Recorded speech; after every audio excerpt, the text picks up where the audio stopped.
जिसकी जितनी हिस्से भागीदारी थी उस हिसाब से उनको हिस्सेदारी मिली। हमारे कोटा में 9 सीट आया है। 9 सीट में प्रत्याशी चयन की प्रक्रिया चल रही है। पहले स्क्रीनिंग कमेटी में जाएगा, फिर सीईसी में जाएगा। जिन नामों पे सहमति बनेगी फिर प्रदेश अध्यक्ष जी आके उसको सार्वजनिक करेंगे। इंडिया गठबंधन के पास बिहार में 40 सीटें हैं। 40 सीट पे जो इंडिया गठबंधन का अधिकृत प्रत्याशी होगा, इंडिया गठबंधन का एक एक कार्यकर्ता, एक एक सिपाही उस 400 प्रत्याशी को जिताने में अपनी जी जान लगाएंगे और 400 सीट को जिताएंगे। स्क्रीनिंग कमेटी में समूह के नाम जाएगा। स्क्रीनिंग कमेटी के बाद इलेक्शन कमेटी में जाएगा। फिर तय होगा कि कौन से प्रत्याशी किस सीट से लड़ेगा, तब नामों की सार्वजनिक किया जाएगा। नमस्कार, स्वागत है आपका लाइव बिहार में। मैं हूं आपके साथ संजीव सिंह। देखिए, इंडिया अलायंस में सीट शेयरिंग का फॉर्मूला तय हो गया है। कांग्रेस के खाते में 9 सीट गए। हमारे साथ बात करने के लिए कांग्रेस के मुख्य प्रवक्ता राकेश राठौर हैं। क्या कहेंगे? 9 सीट मिली आप लोग बात कर रहे थे कि 10 सीट या उससे अधिक सीट पर लड़ेंगे चुनाव। किसी को कोई सीट नहीं मिली है।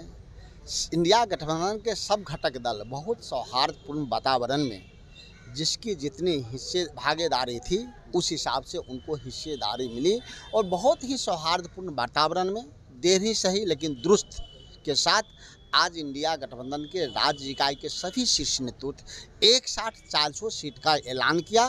जो कितने कितने सीट पर कौन कौन से घटक दल लड़ेंगे, कौन कौन सा सीट होगा।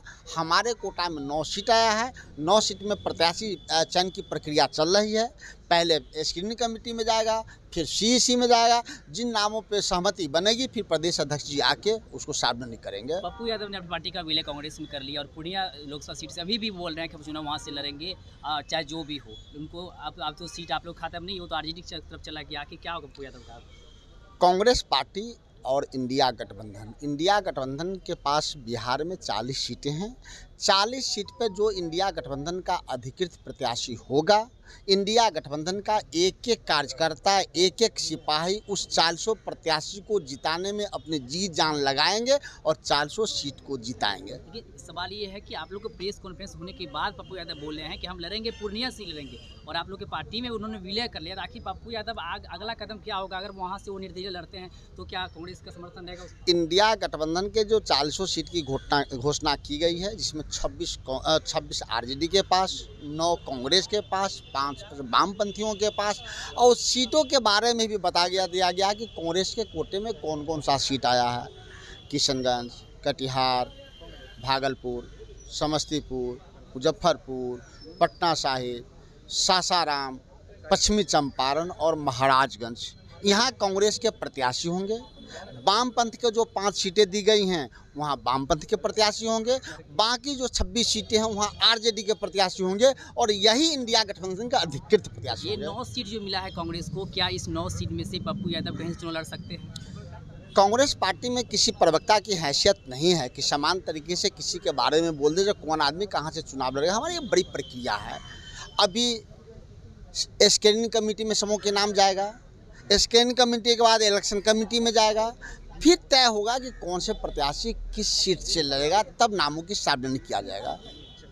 बहुत बहुत धन्यवाद। हमारे साथ बात करते हैं राजेश राठौर जी, जो कि मुख्य प्रवक्ता है कांग्रेस की। इन्होंने साफ तौर पे कहा है कि पप्पू यादव की जहां तक बात है, हम ये नहीं कह सकते हैं, लेकिन पप्पू यादव जी ने कह दिया है कि हम चुनाव लड़ेंगे तो पूर्णिया से ही लड़ेंगे। पूर्णिया हमारी माँ है, पूर्णिया को नहीं छोड़ेंगे किसी भी हाल में। पूर्णिया को वो छोड़ने वाले नहीं हैं। कह रहे हैं कि दुनिया छोड़ देंगे लेकिन पूर्णिया नहीं छोड़ेंगे। देखिए, आज जो है इंडिया अलायंस गठबंधन के सभी नेता जो है आरजेडी कार्यालय में बैठे, इसके बाद प्रेस कॉन्फ्रेंस किया और सीटों का जो है ऐलान कर दिए, कौन कहां से चुनाव लड़ेंगे, कितनी सीट पर चुनाव लड़ेंगे। और पूर्णिया की जो सीट है वो कांग्रेस के खाते में नहीं बल्कि आरजेडी के खाते में चली गई और पप्पू यादव ने अपनी पार्टी के विलय कांग्रेस में कर लिए थे इसी आशा पे कि वो पूर्णिया से चुनाव लड़ेंगे, और तैयारी भी पूर्णिया से लगातार कर रहे थे। लेकिन अब जो है पूर्णिया की सीट आरजेडी खाते में चली गई है और अब देखने वाली बात होगी कि पप्पू यादव जो है वो क्या कांग्रेस से चुनाव लड़ते हैं। अगर कांग्रेस से चुनाव लड़ते हैं तो जिस प्रकार से कांग्रेस को 9 सीट मिली है वहाँ से उन्हें चुनाव लड़ना पड़ेगा, और पप्पू यादव क्या बात मानते हैं, क्या वहाँ से चुनाव लड़ते हैं, हर एक खबर पे हमारी नज़र बनी रहेगी। आप देख रहे लाइव बिहार। बहुत बहुत धन्यवाद। लाइव बिहार यूट्यूब पर सब्सक्राइब और फेसबुक पर लाइक जरूर करें।